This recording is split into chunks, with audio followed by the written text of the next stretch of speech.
తులసివనం పెంచితే ఊరందరికీ బాగుంటుందండి. దేవుడి గుళ్ళోనే పెంచుతారు తులసివనం, మొత్తం కోసి దేవుడి మీద వారేస్తారు, పాడైపోయిన తులసి అంతా. పైగా అదేదో గొప్పగా చెబుతారు, 1,00,000 తులసి 1,00,000 తులసి అని. విచిత్రమైన మాటలు ఇవన్నీ. ఊళ్ళో అక్కడక్కడ తులసివనం ఉంటే పాములు రావండి. ఇంటి ముందు తులసి మొక్క, లక్ష్మీ తులసి మొక్క ఉంటే పాములు రావమ్మా ఖచ్చితంగా.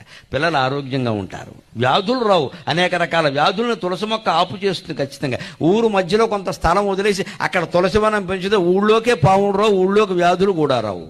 అనేక రకాల ప్రాచీన వైద్యాన్ని ఇంకా కాపాడుకుంటూ, వంటింటి వైద్యాన్ని కాపాడుకుంటూ రావడం వల్లే కరోనా 3 దెబ్బలు కొట్టినప్పటికీ మొదటి దెబ్బలో మరణాలు ఎక్కువ జరగలేదు గమనించండి. 2వ దెబ్బలోనే జరిగాయి. 3వ దెబ్బ ప్రభావమే మనకి తెలియదు అసలు. తులసివనం పెంచితే ఊరందరికీ బాగుంటుందండి. దేవుడి గుళ్ళోనే పెంచుతారు తులసివనం, మొత్తం కోసి దేవుడి మీద వారేస్తారు, పాడైపోయిన తులసి అంతా.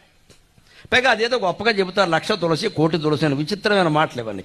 ఎవరికి ఏ పని చెప్పారో ఆ పని మీదే దృష్టి పెట్టాలి.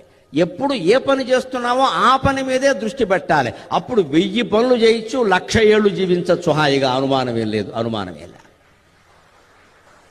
మనం ఈ పని చేస్తూ ఇంకో పని గురించి ఆలోచిస్తూ ఉంటాం. మనం ఇది చేస్తాం, ఇచ్చేస్తే ఉపయోగం ఉంది, రేపు పొద్దున ఇంకో ప్రాజెక్ట్ ఇస్తారు, ఇలా జీవితాంతం చేస్తూనే ఉండాలి. ఐఎమ్ వెరీ మచ్ టైర్డ్ అంటాడు ఇలాగా.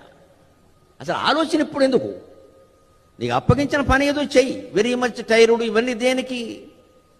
సాయంత్రం ఏం చేయాలి, రేపు ఏం చేయాలి, ఎందుకు ఆలోచన?